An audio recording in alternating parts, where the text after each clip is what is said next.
Okay, let's take a look at the hottest auctions for Beatles memorabilia up for sale at eBay this week. Let's go. So we are kicking things off with an absolute titan. Item 1 is a Paul McCartney signed left-handed Höfner bass. Oh, man, such an iconic instrument. The current bid is sitting at $2,950. Yeah, and he chose that symmetrical shape back in Hamburg in 1961. I mean, why did that specific shape matter so much to a left-handed player on a budget? Well, back then you couldn't just order a custom lefty instrument easily or cheaply. You had to buy a right-handed guitar and string it upside down. Right, which usually looks super awkward. Exactly. But with a symmetrical body, it still looked perfectly normal when you flipped it. Ah, that makes total sense. But obviously, McCartney's signatures are a complete minefield. They are. His autograph varies wildly depending on the decade. So the real versus fake angle here is crucial. The market is absolutely flooded with fakes, but this one has a PSA letter of authenticity. Oh, nice. Yeah, that verifiable paperwork is what makes this a massive steal. And by the way, if you're listening to us on podcast and you want to see these auctions, visit us at BeatlesRewind.com. Moving on to item 2, we have the early Beatles LP, signed by both Paul McCartney and George Martin. Current bid is $1,526. A near mint Apple label pressing, dual sign pieces are always wild to see. But I have to push back a bit here.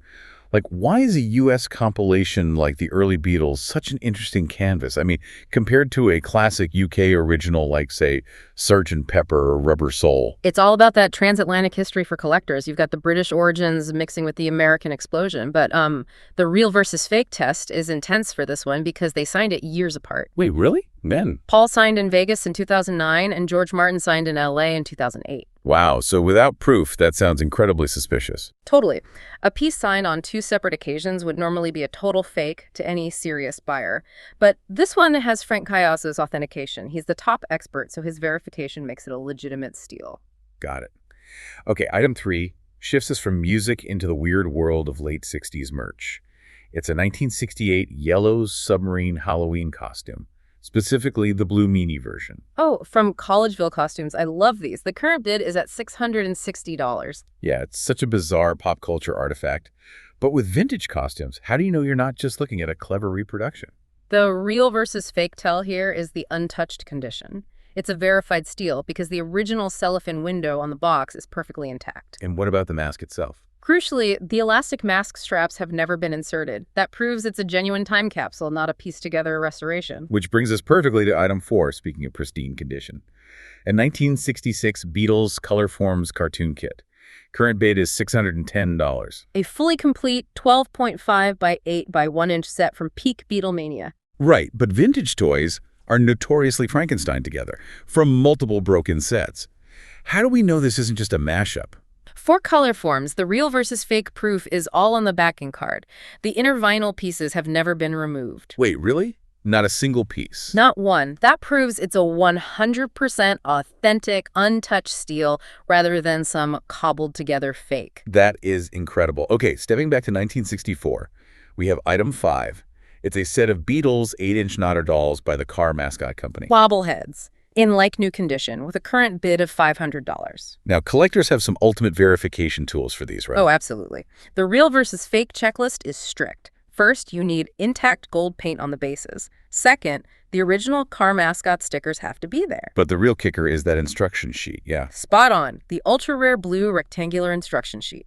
Fakers almost never get that right, so having it proves this is an absolute steal. Awesome. Let's return to vinyl for item 6.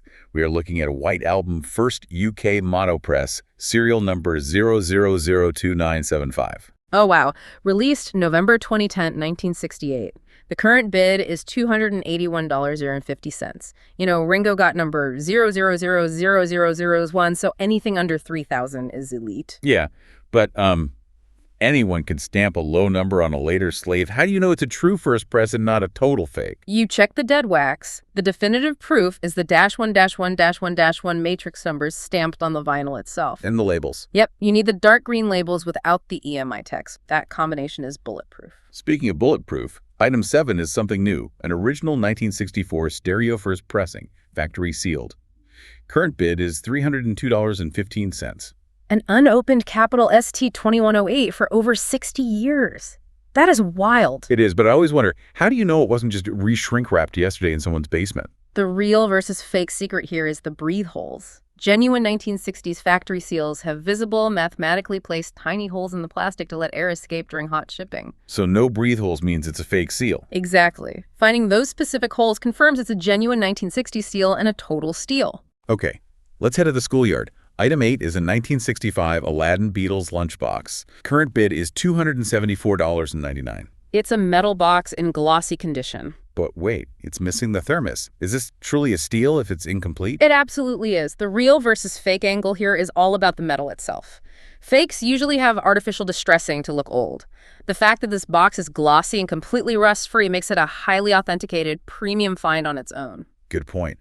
From vintage toys to modern ones, item 9 is the Lego Yellow Submarine set 21306 factory sealed. That's the 2016 retired Lego Ideas set. Current bid is $182.50. And this one really sits at a lucrative cross-section, doesn't it? You've got the hardcore Lego collectors and the massive Beatles fan base competing. Oh, for sure. And with Lego, the real versus fake issue isn't counterfeit pieces, it's missing pieces. The factory seal is what protects you from getting a Frankenstein set, making this a totally verified steal. Nice. Item 10 takes us out of the Fab 4 era and into the 70s. It's a Paul McCartney and Wings Venus and Mars 1975 UK factory sample demo.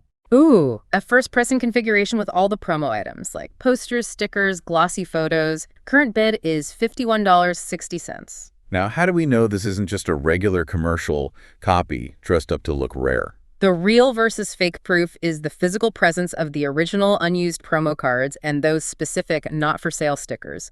A faker won't have those pristine industry artifacts. Their presence verifies this as a true industry steal. Moving to John's poignant final chapter, item 11 is the John Lennon Double Fantasy Nautilus Half Speedmaster from 1982.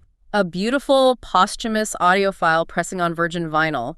Current bid is $138. Now, what does Half Speedmaster actually do for the listener's ear? It's all about capturing high-frequency detail. By cutting the record at half the speed, the lathe has twice as much time to carve those complex sonic details into the groove. Oh, so it sounds drastically better. Way better. And the real versus fake tell for the authentic Nautilus release is the custom stickers noting the enclosed poster.